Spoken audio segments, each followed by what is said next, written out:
स्वर्ण पत्र का प्रयोग।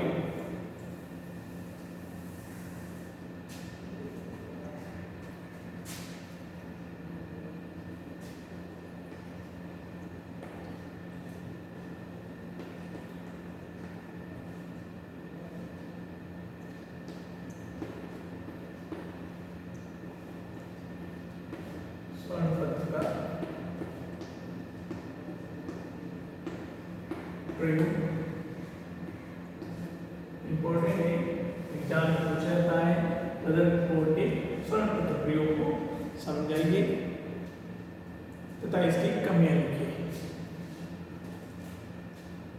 तो रदरफोर्ड ने परमाणु की संरचना को समझाने के लिए स्वर्ण पत्र का प्रयोग किया था।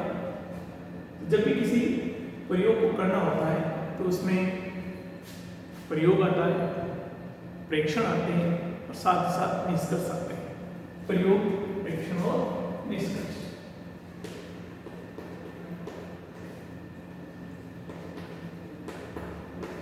प्रयोग, प्रेक्षण और निष्कर्ष।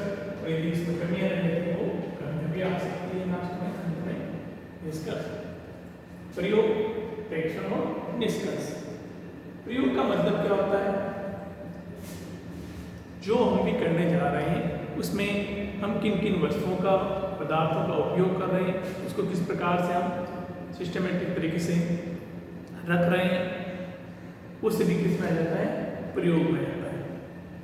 फिर जैसे प्रयोग हो जाता है, प्रयोग के पश्चात में हमें उसमें क्या दिखाई दे रहा है, उसमें कौन कौन सी चीजें हो रही है, तो वो किस में आ जाएगा? प्रेक्षण में आ जाएगा। और प्रेक्षण होने के पश्चात में, प्रेक्षण प्राप्त करने के पश्चात में उसमें परिणाम क्या निकलता है, वो किस में आ जाता है? निष्कर्ष निकल जाता है, निष्कर्ष में आ जाता है। तीन चीजें होती हैं जब भी कोई प्रयोग किया जाता है, तो प्रयोग, प्रेक्षण और निष्कर्ष। तो जब रदरफोर्ड ने सोने की पन्नी पर प्रयोग किए तो सर्वप्रथम उसने एक सोने की पन्नी ली, सोने की पन्नी ली 4 × 10⁻5 सेंटीमीटर व्यास की, 4 × 10⁻5 सेंटीमीटर व्यास की एक सोने की पन्नी ली। और सोने की पन्नी लेने के पश्चात उसके पीछे की ओर जिंक सल्फाइड का एक प्रतिदीप्तिशील पर्दा लगाया। और पर्दा लगाने के पश्चात उस सोने की पन्नी पर, जैसे कि ये सोने की पन्नी एक प्रकार से, इस सोने की पन्नी के ऊपर हीलियम के जो धनावेशित कण होते हैं, हीलियम के धनावेशित कण, जिनको हम एल्फा कण भी कह सकते हैं, एल्फा कण, इन कणों की इसने बौछार की।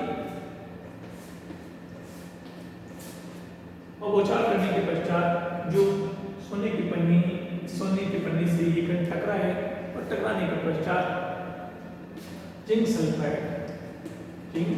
सल्फाइड के प्रतिदीप्तिशील जो पर्दा होता है इसके पीछे की ओर लगाया है, वहीं पर इनकी प्रतिदीप्ति प्राप्त होगी। और प्राप्त होने के पश्चात उसने कुछ प्रेक्षण प्राप्त किए थे, उन प्रेक्षणों के आधार पर उसने निष्कर्ष दिए थे। तो इसको हम समझ सकते हैं, चित्र बना करके।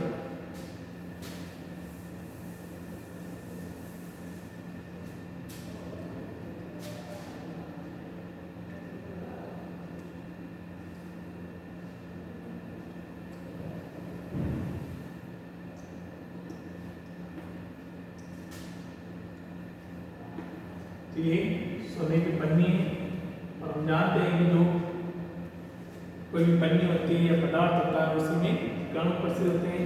और यहाँ पे हम मान के चलते हैं, यहाँ पर धनावेशित कण हो सकते हैं।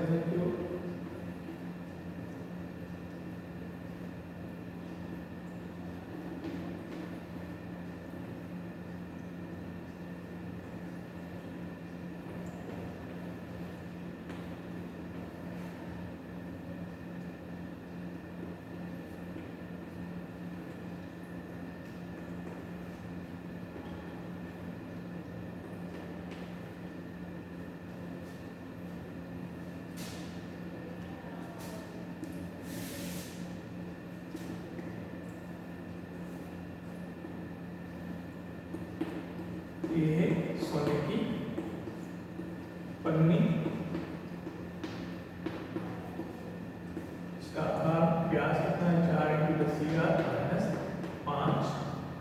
सेंटीमीटर और इसी के चारों के पीछे की ओर जिंक सल्फाइड का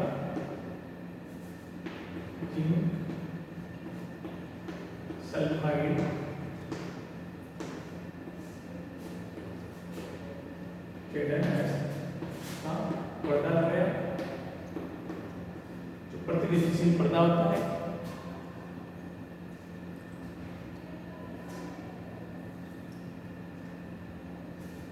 अब इस सोने की पन्नी के ऊपर सामने की ओर से हीलियम के जितना कण होते हैं या एल्फा कण होते हैं, इन एल्फा कणों की कदर पड़ने क्या की बौछार की बम्बाई की प्रकार से कणों की। तो अधिकांश जो कण थे वो सोने की पन्नी से सीधे निकल गए और कहाँ पे प्राप्त हुए, जिंक सल्फाइड के पर्दे के ऊपर प्राप्त हुए।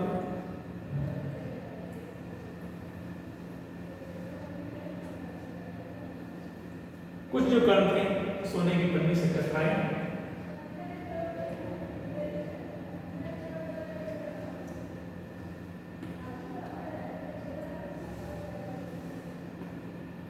जो कण थे सोने की पन्नी से टकराए और अलग अलग दिशाओं में लौट गए थे।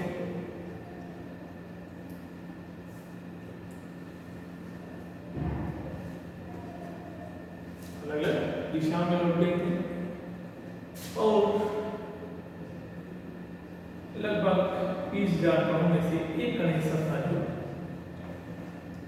सोने की पन्नी से टकराया और टकराने के पश्चात पुनः उसी दिशा में लौट आया। इसका प्रयोग के लिए क्या किया उसने,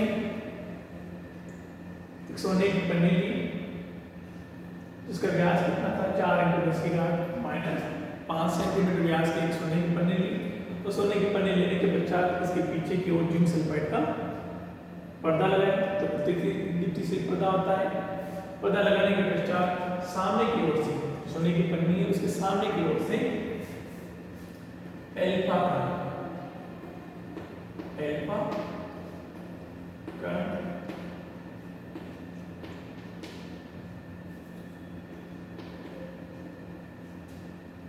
कण की उसने बौछार की और बौछार करने के पश्चात जब ये कण सोने की पन्नी से टकराने के पश्चात इनकी प्रतिदीप्ति या चमक कहाँ पे प्राप्त हुई, जिंक सल्फाइड के पर्दे के ऊपर। यहाँ तक तो क्या कहता है प्रयोग होता है।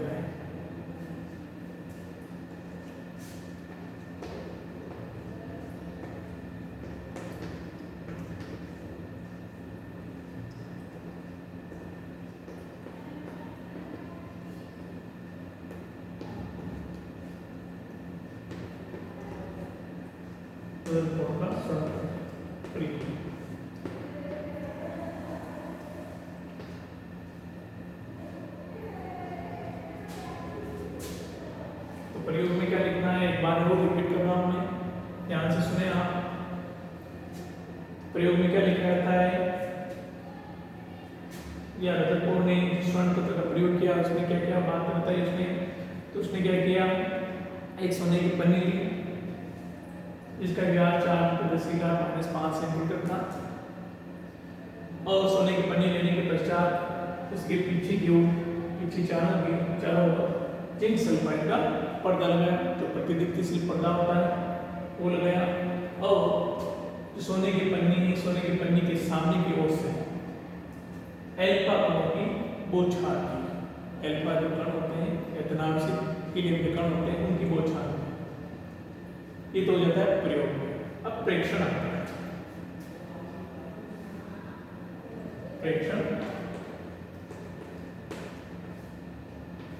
प्रेक्षण में जो कुछ हो रहा है प्रयोग के पश्चात में जो हमें दिखाई दे रहा है वो किसमें लिखा जाएगा, प्रेक्षण के अंदर लिखा जाएगा। तो जब उसने हीलियम के धनात्मक कणों की बौछार की इसके ऊपर, सोने की पन्नी के ऊपर, तो उसको कुछ प्रेक्षण प्राप्त हुए। प्रेक्षण कहाँ पे प्राप्त हुए, जिंक सल्फाइड के पर्दे के ऊपर प्राप्त हुए थे। कौन कौन से प्रेक्षण प्राप्त हुए थे, फर्स्ट, अधिकांश जो कण थे वो सोने की पन्नी से टकराकर सीधे कहाँ पर प्राप्त हो गए, जिंक सल्फाइड के पर्दे के ऊपर प्राप्त हो गए थे। फर्स्ट क्वेश्चन, अधिकांश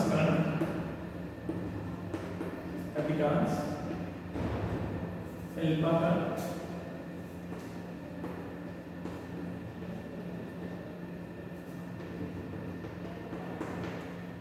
सोने की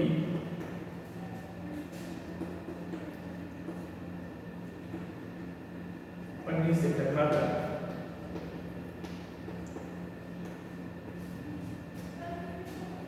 जिंक सल्फाइड के पर्दे पर प्राप्त हुए।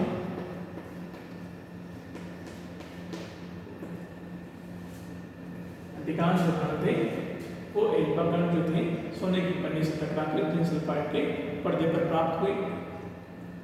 फिर उनको एक और प्रेक्षण प्राप्त हुआ, कुछ जो कण थे वो सोने की पन्नी से टकराए और टकरा करके अलग अलग दिशाओं में विचलित हो गए। जैसे कि ये वाला कण,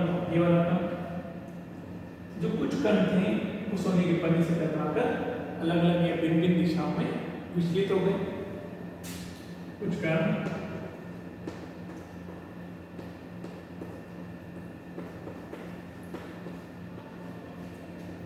सोने की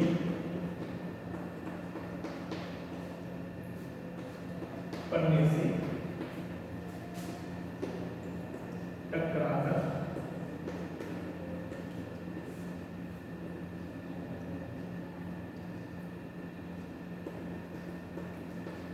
अलग अलग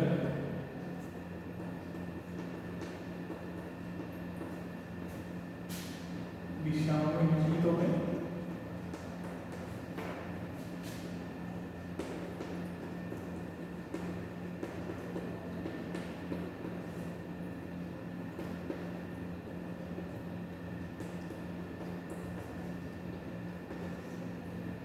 तो कुछ कण सोने की पन्नी से जैसे टकराए और टकराकर अलग अलग दिशाओं में विचलित हो गए। और अंत में जो प्रेक्षण प्राप्त हुआ, इंपॉर्टेंट प्रेक्षण प्राप्त हुआ था कि लगभग 20,000 कणों में से एल्फा जो कण थे, एल्फा कण लगभग 20,000 कणों में से एक कण ऐसा था जो सोने की पन्नी से टकराया और टकरा करके उन्हें उसी दिशा में लौट आया जिधर से इसको प्रोवाइड किया गया, बौछार की गई थी, उधर ही वापस ये एक कण जो था वापस उसी दिशा में लौट आया, 180 डिग्री कोण पर वापस उसी दिशा में लौट आया। जैसे ये कण लौट आया तो रदरफोर्ड को आश्चर्य हुआ, और आश्चर्य होने के पश्चात में उसने अपने शब्दों में कहा कि यह मेरे लिए उतनी आश्चर्य करने वाली बात है, यह मेरे लिए उतनी आश्चर्य करने वाली बात है जैसा कि 15 इंच व्यास वाली जो तोप होती है, 15 इंच व्यास वाली जो तोप होती है, उस तोप से निकला हुआ जो गोला होता है किसी कागज की शीट से टकराता है, किसी कागज की शीट से टकराता है और टकराने के पश्चात पुनः उसी दिशा में लौटकर चलाने वाले को ही घायल कर देता है। ये उसने अपने शब्दों में कहा, क्योंकि ये बहुत बड़ी आश्चर्य करने वाली बात है। मतलब इतने कण मैंने भेजे थे, रदरफोर्ड ने इतने कण मैंने प्रोवाइड किए थे, भेजे थे, उनमें से केवल एक ही कण वापस उसी दिशा में क्यों लौट आया, तो ये उसको आश्चर्य हो गया। और फिर उसने निष्कर्ष निकाला, तीनों ही प्रश्नों के पश्चात में उसने निष्कर्ष निकाला। तीसरा प्रेक्षण क्या था कि मतलब लगभग 20,000 कणों में से एक कण ऐसा था जो पुनः वापस उसी दिशा में लौट गया, इससे टकराकर सोने की पन्नी से टकराकर। तीसरा प्रेक्षण में मैं लिखा देता हूँ। प्रेक्षण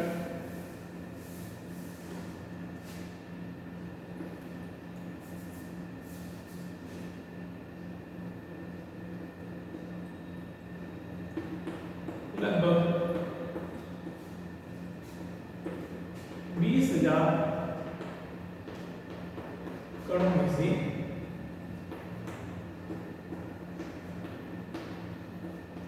एक कण ऐसा धातु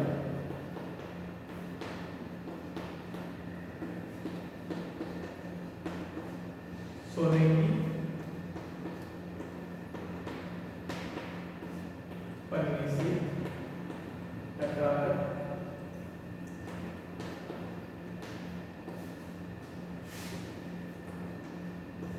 उन्हें उसी दिशा में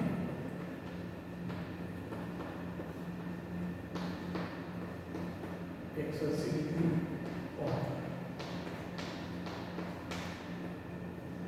उस दिशा में लोड आया।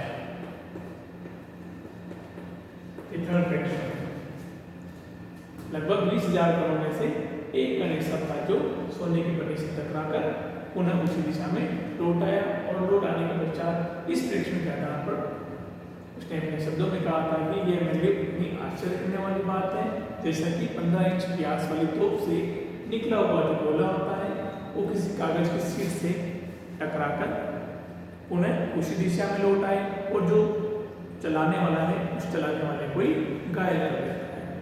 इसी प्रेक्षण के आधार पर उसने महत्वपूर्ण जो नाभिक है नाभिक की खोज की। अब जो तीनों प्रेक्षण है उन प्रेक्षणों के आधार पर उसने निष्कर्ष निकाले।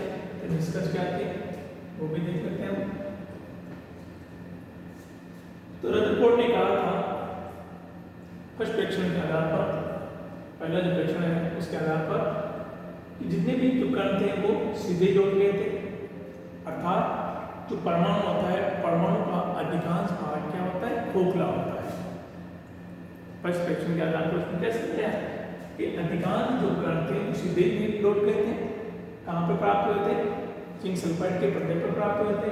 तो इस आधार पर उसने कहा कि मतलब परमाणु का अधिकांश भाग, परमाणु का अधिकांश भाग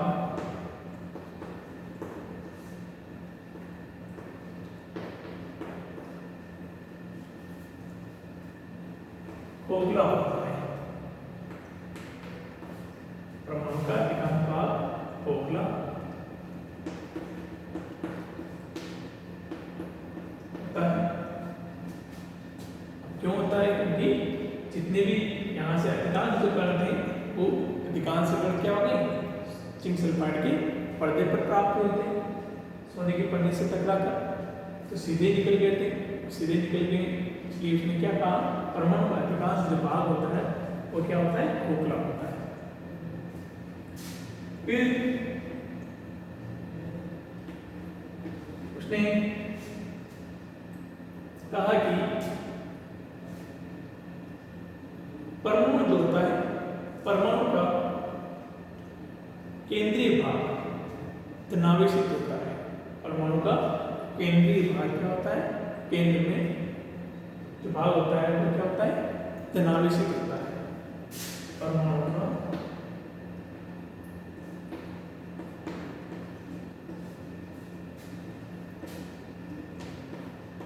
केंद्र वाला भाग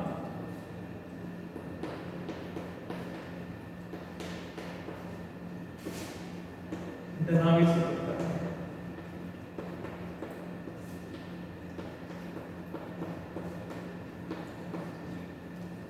धनावेशित क्यों होता है? किस प्रकार से उसने जाना कि मतलब जब उसने 20,000 कणों की बौछार की थी, 20,000 कणों की बौछार की थी तो एक कण वापस क्या हो गया उन्हें उसी दिशा में लौट आया। अब लौट आने का कारण क्या है? क्योंकि जो एल्फा कण है एल्फा कणों पर आवेश कौन सा होता है? धनावेश होता है। एल्फा कण पे आवेश क्या होता है? धनावेश। तो यहाँ पर भी कोई धनावेशित कण होगा, यहाँ पर भी क्या होगा परमाणु के केंद्र के अंदर धनावेशित कण होगा। इस कारण से यहाँ पर क्या हो गया प्रतिकर्षण हुआ और प्रतिकर्षण होने के पश्चात ये कण क्या हो गया इस कारण से प्रतिकर्षण होने के पश्चात वापस उसी दिशा में लौट आया। क्योंकि समान समान प्रकार के आवेश जो होते हैं उनमें क्या होता है प्रतिकर्षण होता है। इसी प्रतिकर्षण के कारण से जो ये कण था वापस क्या हो गया उसी दिशा में लौट आया। इसलिए उसने क्या कहा परमाणु का केंद्र वाला जो भाग होता है वह भाग किस रूप में होता है? धनावेश के रूप में होता है। तो परमाणु का केंद्रीय भाग धनावेशित होता है, ये उसने बात की। और इसी धनावेशित भाग को उसने क्या नाम दिया? नाभिक नाम दिया।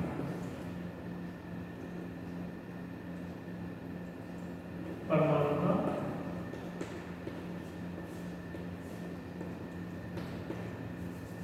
का केंद्रीय भाग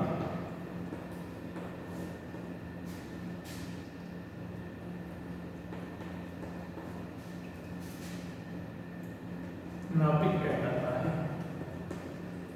नाभिक कहलाता है। ये बात भी किसने कही थी? रदरफोर्ड ने। मतलब जो केंद्रीय भाग होता है उसका नाम क्या दिया उसने? नाभिक नाम दिया। अर्थात नाभिक की खोज करने वाला वैज्ञानिक कौन है? तो वो रदरफोर्ड नामक वैज्ञानिक है। रदरफोर्ड है। जो परमाणु होता है, परमाणु की जो त्रिज्या होती है वो नाभिक की त्रिज्या से 10⁵ गुना अधिक होती है। एक और पॉइंट, परमाणु की त्रिज्या है परमाणु का आकार, परमाणु की त्रिज्या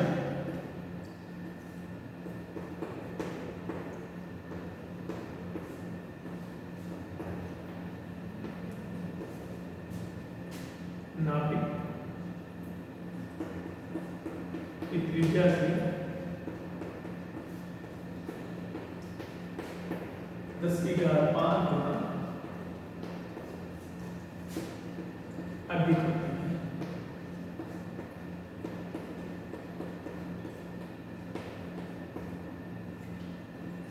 परमाणु की त्रिज्या नाभिक की त्रिज्या से 10⁵ गुना अधिक होती है। ये भी इसके निष्कर्ष जो थे रदरफोर्ड के, उस निष्कर्षों में बताया था। तो परमाणु की त्रिज्या होती है नाभिक की त्रिज्या से 10⁵ गुना अधिक होती है। फिर उसने कहा कि जो परमाणु होता है, परमाणु में जो इलेक्ट्रॉन होते हैं वो इलेक्ट्रॉन नाभिक के चारों ओर चक्कर लगाने का कार्य करते हैं। नाभिक के चारों ओर जो कक्षाएं होती हैं उन कक्षाओं में चक्कर लगाने का कार्य करते हैं। परमाणु में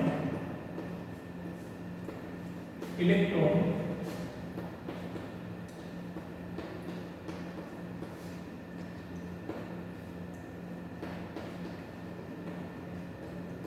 नाभिक के चारों ओर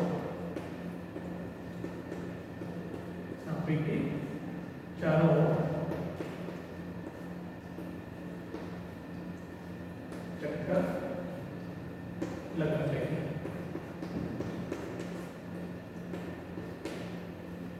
तो ये निष्कर्ष में आ जाते हैं। कौन कौन से निष्कर्ष रदरफोर्ड ने लिए थे या उसको प्राप्त हुए थे निष्कर्ष? तो परमाणु का अधिकांश भाग क्या होता है? खोखला होता है। रदरफोर्ड ने कहा था परमाणु का अधिकांश भाग जो होता है वो क्या होता है? खोखला होता है। फिर परमाणु के मध्य में या केंद्र में तनावशील भाग हो जाता है, तनावशील भाग पाया जाता है। फिर ये जो तनावशील भाग होता है उसको रदरफोर्ड ने नाम क्या दिया? नाभिक नाम दिया था। नाभिक की खोज किसने की थी? रदरफोर्ड नामक वैज्ञानिक ने की थी। फिर जो परमाणु की त्रिज्या होती है, परमाणु की त्रिज्या नाभिक की जो त्रिज्या होती है उसकी 10⁵ गुना अधिक होती है। परमाणु की जो त्रिज्या होती है वो नाभिक से 10⁵ गुना अधिक होती है, क्योंकि परमाणु क्या होता है? नाभिक से बड़ा होता है। परमाणु में इलेक्ट्रॉन जो होते हैं, इलेक्ट्रॉन नाभिक के चारों चक्कर लगाते हैं। जो कक्षाएं होती हैं उन कक्षाओं में चक्कर लगाते हैं। तो ये निष्कर्ष निकलता है। तो परमाणु की संरचना को समझाने के लिए रदरफोर्ड ने क्या किया था? स्वर्ण पत्र का प्रयोग किया था। सोने की पन्नी पर उसने प्रयोग किया था और प्रयोग, प्रेक्षण और निष्कर्ष। इसके पश्चात भी जो संरचना है, परमाणु की संरचना है, उसमें रदरफोर्ड के स्वर्ण पत्र प्रयोग से जो संरचना दी थी इसने, इसके पश्चात भी कुछ कमियां निकली थी। तो वो कमियां कौन सी हो सकती है उसको भी हम देख सकते हैं। कमियां या दोष,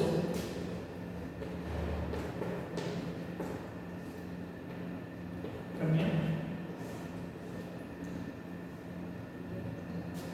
तो जब रदरफोर्ड ने कहा था कि परमाणु में जो इलेक्ट्रॉन होते हैं, इलेक्ट्रॉन नाभिक के चारों ओर चक्कर लगाते हैं, नाभिक के चारों ओर चक्कर लगाते हैं। चक्कर लगाते हैं तो उनकी ऊर्जा में क्या होना चाहिए, हानि होनी चाहिए, कमी आएगी। जब भी कोई इलेक्ट्रॉन है, मान लीजिए नाभिक है, इस नाभिक के चारों ओर इलेक्ट्रॉन चक्कर लगा रहा है, चक्कर लगा रहा है तो इलेक्ट्रॉन की ऊर्जा में क्या आनी चाहिए, कमी आनी चाहिए। और कमी आ रही थी, इलेक्ट्रॉन जो होते हैं, इलेक्ट्रॉन कहाँ पे गिर जाना चाहिए, नाभिक के अंदर गिर जाना चाहिए। लेकिन इसका समाधान रदरफोर्ड नहीं दे सका। नाभिक के चारों ओर जो भी इलेक्ट्रॉन पाए जाते हैं, इलेक्ट्रॉन लगातार चक्कर लगा रहे हैं, चक्कर लगा रहे हैं तो उनकी ऊर्जा में क्या होनी चाहिए, कमी आनी चाहिए। कमी आएगी तो वो कहाँ पे गिर जाना चाहिए, नाभिक के अंदर गिर जाना चाहिए। इसका समाधान रदरफोर्ड नहीं दे सका। तो पहली कमी क्या हो सकती है।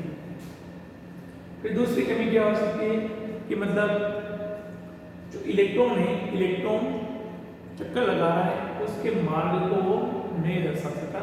किस प्रकार से इलेक्ट्रॉन का जो मार्ग होना चाहिए, पथ होना चाहिए, वो किस प्रकार से होना चाहिए, सतत होना चाहिए, सतत होना चाहिए, उसके मार्ग को भी वो नहीं समझा सका। तो दो कमियां आ जाती है। कमियां कौन कौन सी हो सकती है। जब इलेक्ट्रॉन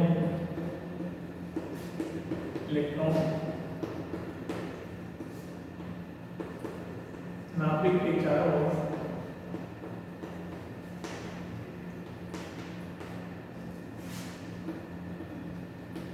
चक्कर लगाता है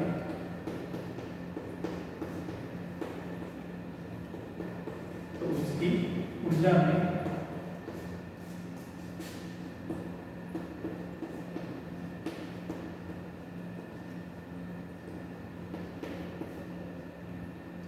कमी आती है।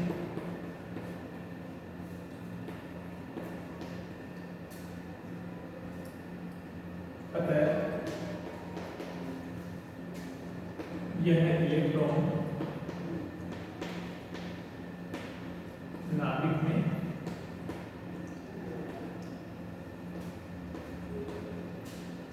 गिर जाना चाहिए।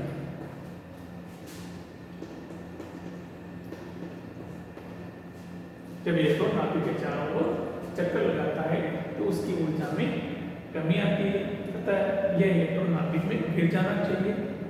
इसका समाधान रदरफोर्ड नहीं दे सका। दूसरी कमी जो थी, परमाणु में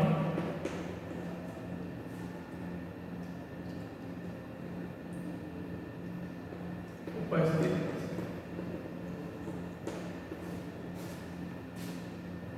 इलेक्ट्रॉन के मार्ग को, मार्गीय पथ को रदरफोर्ड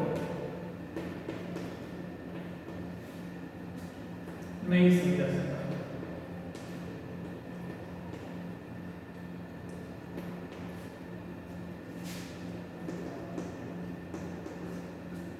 तो ये कमियां हो रही थी।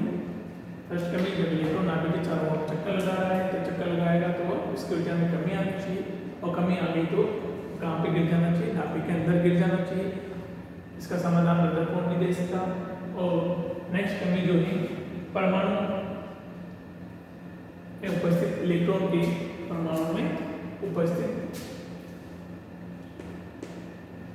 परमाणु में उपस्थित इलेक्ट्रॉन के मार्ग को रदरफोर्ड नहीं समझ सकता कि मतलब जो भी इलेक्ट्रॉन है, उस इलेक्ट्रॉन का जो पथ है या मार्ग है वो किस प्रकार से होना चाहिए, सतत होना चाहिए, असतत, इसके बारे में भी कोई जानकारी प्रदान नहीं कर सकता। रदरफोर्ड ये समझा नहीं सका कि परमाणु में उपस्थित इलेक्ट्रॉन के मार्ग किस प्रकार से हो सकता है, इसको भी नहीं समझा सकता। तो ये परमाणु की संरचना से संबंधित दो नियम। फर्स्ट हमने देखा थॉमसन का मॉडल, दूसरा रदरफोर्ड के स्वर्ण सूत्र का प्रयोग।